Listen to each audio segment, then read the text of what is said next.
Ustaz, kenapa Allah mengambil sesuatu yang kita cintai? Juga pertanyaan Ustaz, so does that mean kita harus less mencintai orang-orang tersebut agar Allah nggak ambil? Oke, secara teori kita paham, kita sedih tuh boleh, tapi biar nggak hancur, Ustaz tadi jelaskan. Tapi seringkali kan kita tetap jatuh ke lubang yang hancur itu, Ustaz. Dipastikan kita ketemu lagi di akhirat, dan itu dalil.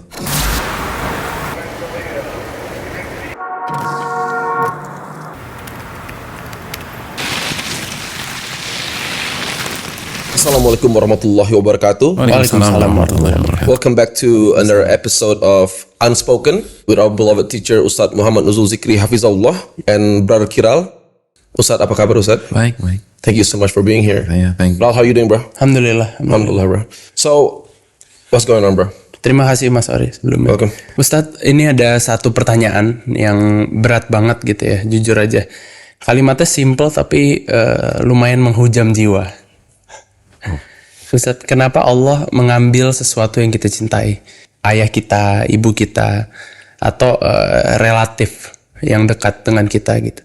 Kadang muncul juga pertanyaan, Mas Ori ya, Allah sayang gak sih sebenarnya sama kita? Kenapa kok orang yang kita cintai, bahkan kadang orang-orang terbaik di sekitar kita yang diambil oleh Allah? Iya. Mas Ori, have you ever experienced something like this? Alhamdulillah, my mom and dad and still around. Semoga Allah jaga. Tapi I can relate, like my grandpa and my grandma, I was close with them. Juga pertanyaan Ustaz nambahan dari Kiral tadi, so does that mean kita harus less mencintai orang-orang tersebut agar Allah nggak ambil? Bismillah, alhamdulillah, wassalatu wassalamu ala rasulillah. Saya mau tanya balik nih. Kalau sebaliknya gimana? Gimana Ustaz? Orang yang kita nggak suka, itu diambil apa nggak sama Allah? Orang kita benci misalnya, kalau kita benci atau kita kecewa sama seseorang, kira-kira Allah ambil apa enggak? Allah ambil juga, eventually. Iya kan? Kullu man 'alaiha fan, kata Allah SWT dalam surat Ar-Rahman ayat 26. Semua yang ada di dunia itu nggak ada yang kekal. Jadi memang dunia itu darul fana, gitu loh kayak sama Ari. Dunia itu adalah tempatnya kefanaan, alias nggak kekal. Jadi mau kita suka, mau kita nggak suka, mau kita biasa-biasa aja, kita seneng sama dia, kita kecewa sama dia, kita nggak kenal dia, sehingga ketika kita dapat kabar nggak ada perasaan sama sekali, semuanya nggak kekal. Dan termasuk diri kita pun nggak kekal. Kullu man 'alaiha fan.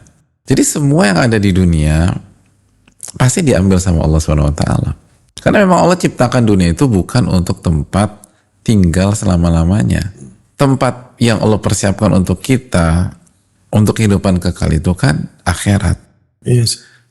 Jadi seringkali kita hancur, kita terpuruk karena kita punya beberapa PR, dan semua PR itu nggak ada kaitannya sama Allah SWT. Ketika Allah mengambil yang kita cintai, diantaranya kita punya PR dalam beriman kepada takdir, gitu. Allah SWT berfirman dalam surat Al-Hadid ayat 22, ma asaba min musibatin fil ardi wala fi anfusikum. Apapun yang terjadi di permukaan bumi dan termasuk pada diri kalian, illa fi kitab, kecuali semuanya udah dicatat di Lauhil Mahfuz. Yes. Udah ditakdirkan, illa fil kitab. Min qabli an nabra'aha, dan Allah sudah catat sebelum Allah ciptakan itu semua. Inna dzalika 'ala Allah yasir. Itu tuh gampang banget bagi Allah SWT. Berarti pesan ayat ini apa? Kita harus beriman kepada takdir. Semua itu udah ditakdirkan sama Allah. Likai la ta'saw 'ala ma fatakum. Agar kalian tidak terpuruk, nggak hancur dalam kesedihan, dalam sadness ketika kalian kehilangan sesuatu atau seseorang. Okay. Sedih, tapi Anda nggak hancur. Anda nggak terpukul. Gitu. Karena kan banyak yang terpukul. Makanya kayak teori apa? Tempat gurita tuh, masih ingat nggak? Oh enggak, iya. Takotsubo cardiomyopathy. Ya, Broken heart syndrome Ustaz. Broken heart syndrome itu kan karena hancur. Sorry, kenapa broken heart syndrome tuh apa? Aku nggak paham. Ini lebih terimpact ke laki-laki nih. When the wife died, the organ heartnya itu actually change shape, jadi Takotsubo itu kayak tempat nge-trap gurita gitu, Japanese vase gitu bentuknya itu loh. Karena? Itu loh, because that pain, that psychological pain of losing your spouse atau someone that you love itu loh. Itu kan Ustadz berarti berkaitan Ustadz bahwa oke, secara teori kita paham, kita sedih tuh boleh, tapi biar nggak hancur Ustaz tadi jelaskan. Tapi seringkali kan kita tetap jatuh ke lubang yang hancur itu Ustaz. Makanya kita nggak bilang ini dipahami, ini diimani. Kan beriman kepada takdir, bukan paham tentang takdir. Ini bukan tentang sesuatu yang cukup hanya dipahami, ini diimani. Gue semua sudah ditakdirkan. Kalau kita bisa beriman, likaila ta'saw ala ma fatakum wa la tafrahu bima atakum. Kalian nggak akan terpukul, hancur ketika kalian kehilangan sesuatu, dan kalian nggak akan tenggelam dalam euforia keberhasilan ketika kalian mendapatkan sesuatu. Ini seperti yang tadi dikatakan Ori, bahwa cinta tuh boleh, tapi sesuai kadar. Nah, salah satu yang bisa mengkontrol cinta kita adalah iman kepada takdir. Nah, ketika iman kita pada takdir lemah, ya itu yang terjadi. So the problem is acceptance ya Ustaz, penerimaan gitu Ustaz. Belum menerima gitu Ustaz. Jadi Iya. karena like saya aja pribadi Ustaz, like kucing saya mati Ustaz. Yeah, I mean I love cats. Man. Iya, iya. Ya, tapi I got a lot of cats. ya, dan kucing punya tempat khusus ya Di hati banyak Exactly. banyak orang ya. Setuju, Ustaz. Dan I got like so many cats. Ini each of these cats itu calon-calon mengecewakan hati Ustaz. Maksudnya gonna die. Umurnya pendek lagi kan. Iya, I mean, ada sih belasan tahun gitu ya. Saya aja ngebayangin Ustaz Kiral itu les kucing mati segitu sedihnya. Imagine if my mom, dad, or my wife or my daughter gitu loh. I don't know what's gonna happen to me to be honest itu Ustaz. Mempersiapkan pun nggak tahu mau mulai dari mana Ustaz. Mulai dari iman tadi, bahwa semuanya sudah ditentukan dan memang ini bukan tempat kekekalan. Lalu yang kedua, ayat yang sangat familiar, alladzina idza asabatuhum musibatun qalu inna lillahi wa inna ilaihi raji'un, dalam surat Al-Baqarah 156, bahwa orang-orang sabar itu orang-orang yang ketika tertimpa musibah mereka mengucapkan inna lillahi wa inna ilaihi raji'un. Arti inna lillahi wa inna ilaihi raji'un itu apa sih? Kita ini milik Allah dan kita akan kembali kepada Allah Subhanahu wa taala. Kenapa Allah ambil? Dan bukan hanya yang kita cintai Allah ambil, yang kita nggak kenal pun Allah ambil, dan kita nggak simpati pun Allah ambil, karena semuanya itu milik Allah Subhanahu wa taala. Jadi kembali lagi ke iman. Anda beriman nggak dengan itu? Bukan hanya Anda tahu gitu. Kalau sebatas Anda tahu itu nggak bisa masalah. Ini bukan tentang knowledge semata, ini tentang faith, ini tentang beriman apa enggak. Saya masih penasaran ya Ustaz. Ada nggak sih motivasi bagi kita Ustadz yang udah kehilangan gitu, tapi rasanya kalau kita ketemu di akhirat ya, in this case akhirat kan Ustadz ya, ada nggak sih motivasi bahwa kita tuh bakal bertemu dan gimana cara bertemunya lagi, minimal buat motivasi, karena sering kali kita jalanin hidup nih untuk mereka Ustadz. Maksudnya kita sering kali kita kerja keras itu untuk orang tua, untuk ayah ibu kita, pasangan, gimana Ustadz? Nggak ada isu sama sekali.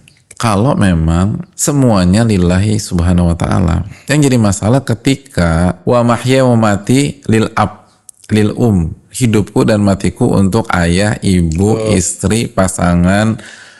Itu yang jadi masalah. Kalau selama hidup kita, mati kita untuk Allah Subhanahu wa taala, kita nggak akan hancur. Dan gini loh, tadi pagi ketemu papa nggak, Ra? Ketemu Ustadz. Oke. Jam berapa? Jam 7. Jam 7. Pamitan terus pisah sama papa jam berapa? Tadi jam 9-an. Jam 9. Oke, nangis nggak? Enggak Ustaz. Papamu nangis? Enggak. Kenapa? Karena bakal bertemu lagi. Karena kamu yakin Insya akan Allah. ketemu lagi. Insya Allah. Kamu yakin kamu yakin akan ketemu lagi. Yakin. Iya, yakin kan? Kamu akan ketemu lagi. Takut diuji. Pertanyaannya, emang ada dalil pasti ketemu? Nggak ada kan?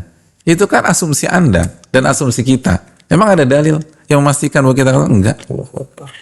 Tapi kita bisa begitu yakin sampai pada titik ketika berpisah sama mereka kita nggak sedih. Kenapa? See you gitu loh. On the other hand, ketika misalnya ada pasangan atau spouse seseorang meninggal, ayahnya meninggal, ibunya meninggal, pertanyaannya kalau semuanya beriman, akan ketemu lagi nggak di akhirat? Ketemu. Ada dalil? Ada. Dalilnya ada. Tapi kenapa banyak orang terpukul? Ya iman itu. Kalau semuanya beriman, kita akan ketemu lagi, dipastikan kita ketemu lagi di akhirat, dan itu dalil. Itu Allah yang berfirman dalam Al-Quran. Ketika kita berpisah tadi pagi, nggak ada dalil kita akan ketemu lagi, dipastikan ketemu lagi dengan dia di dunia, nggak ada. Ini kan semua tentang itu. So coping with loss itu yang kita cintai itu penerimaan ya Ustaz gitu ya. Nomor satu tuh like to accept and beriman like this is because we belong to Allah and then to Allah we will return. Basically like Dan janji itu, janji the bahwa promise. kita akan Gitu ketemu. ya, Ustaz.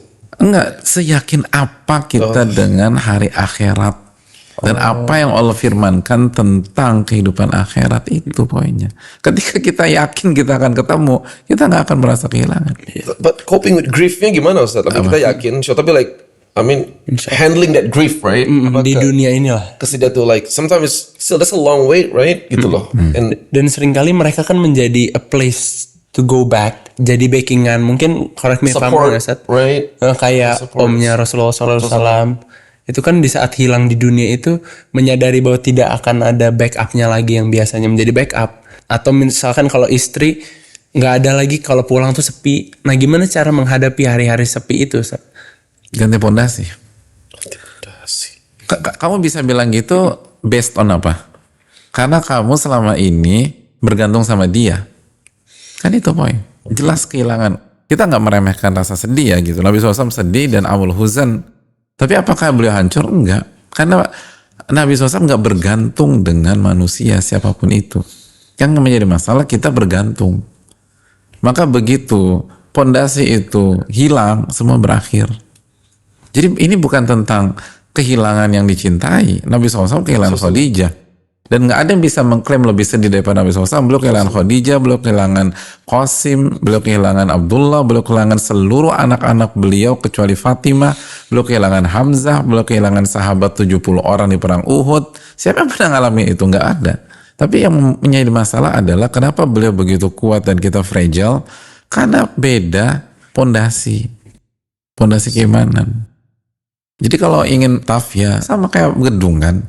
Kalau Anda ingin gedungnya kokoh, ya pondasi ke dalam harus kuat. Kalau enggak ya nggak akan bisa.